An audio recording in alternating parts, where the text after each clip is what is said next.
ഉൽപ്പത്തി പുസ്തകം 8-ാം അധ്യായം. ദൈവം നോഹയെയും അവനോടുകൂടെ പെട്ടകത്തിലുള്ള സകല ജീവികളെയും സകല മൃഗങ്ങളെയും ഓർത്തു. ദൈവം ഭൂമിയിൽ ഒരു കാറ്റടിപ്പിച്ചു, വെള്ളം നിലച്ചു, ആഴിയുടെ ഉറവുകളും ആകാശത്തിന്റെ കിളിവാതിലുകളും അടഞ്ഞു. ആകാശത്തു നിന്ന് മഴയും നിന്നു. വെള്ളം ഇടവിടാതെ ഭൂമിയിൽ നിന്ന് ഇറങ്ങിക്കൊണ്ടിരുന്നു. 150 ദിവസം കഴിഞ്ഞ ശേഷം വെള്ളം കുറഞ്ഞു തുടങ്ങി. 7-ാം മാസം 17-ാം തീയതി പെട്ടകം അരാരത്ത് പർവ്വതത്തിൽ ഉറച്ചു. 10-ാം മാസം വരെ വെള്ളം ഇടവിടാതെ കുറഞ്ഞു.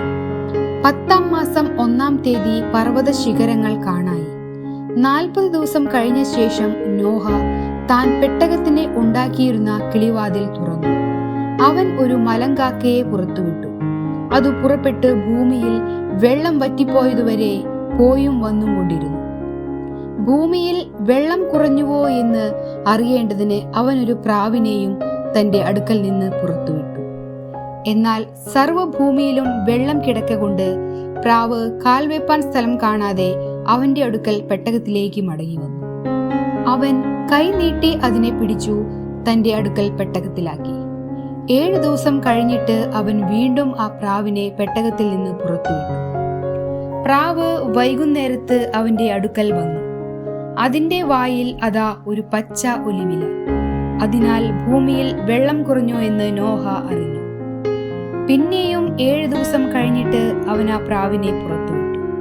അതു പിന്നെ അവന്റെ അടുക്കൽ മടങ്ങി വന്നില്ല. 601-ാം സംവത്സരം 1-ാം മാസം 1-ാം തീയതി ഭൂമിയിൽ വെള്ളം വറ്റിപ്പോയിരുന്നു. നോഹ പെട്ടകത്തിന്റെ മേൽത്തട്ടു നീക്കി.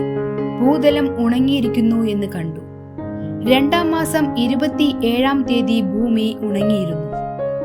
ദൈവം നോഹയോട് അരുളി ചെയ്തത്: നീയും നിന്റെ ഭാര്യയും പുത്രന്മാരും പുത്രന്മാരുടെ ഭാര്യമാരും പെട്ടകത്തിൽ നിന്ന് പുറത്തിറങ്ങുവിൻ. പറവകളും മൃഗങ്ങളും നിലത്തിഴയുന്ന ഇഴജാതിയുമായ സർവ്വജഡത്തിൽ നിന്നും നിന്നോടുകൂടെ ഇരിക്കുന്ന സകല ജീവികളെയും പുറത്തു കൊണ്ടുവരിക. അവ ഭൂമിയിൽ അനവധിയായി വർദ്ധിക്കുകയും പെറ്റുപെരുകുകയും ചെയ്യട്ടെ. അങ്ങനെ നോഹയും അവന്റെ പുത്രന്മാരും ഭാര്യയും പുത്രന്മാരുടെ ഭാര്യമാരും പുറത്തിറങ്ങി. സകല മൃഗങ്ങളും ഇഴജാതികളൊക്കെയും എല്ലാ പറവകളും ഭൂചരങ്ങളൊക്കെയും ജാതി ജാതിയായി പെട്ടകത്തിൽ നിന്ന് ഇറങ്ങി. നോഹ യഹോവയ്ക്ക് ഒരു യാഗപീഠം പണിതു. ശുദ്ധിയുള്ള സകല മൃഗങ്ങളിലും ശുദ്ധിയുള്ള എല്ലാ പറവകളിലും ചിലതെടുത്ത് യാഗപീഠത്തിന്മേൽ ഹോമയാഗം അർപ്പിച്ചു.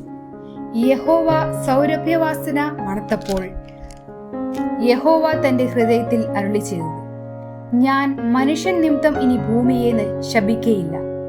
മനുഷ്യന്റെ മനോനിരൂപണം ബാല്യം മുതൽ ദോഷമുള്ളതാകുന്നു. ഞാൻ ചെയ്തതുപോലെ സകല ജീവികളെയും ഇനി നശിപ്പിക്കയില്ല.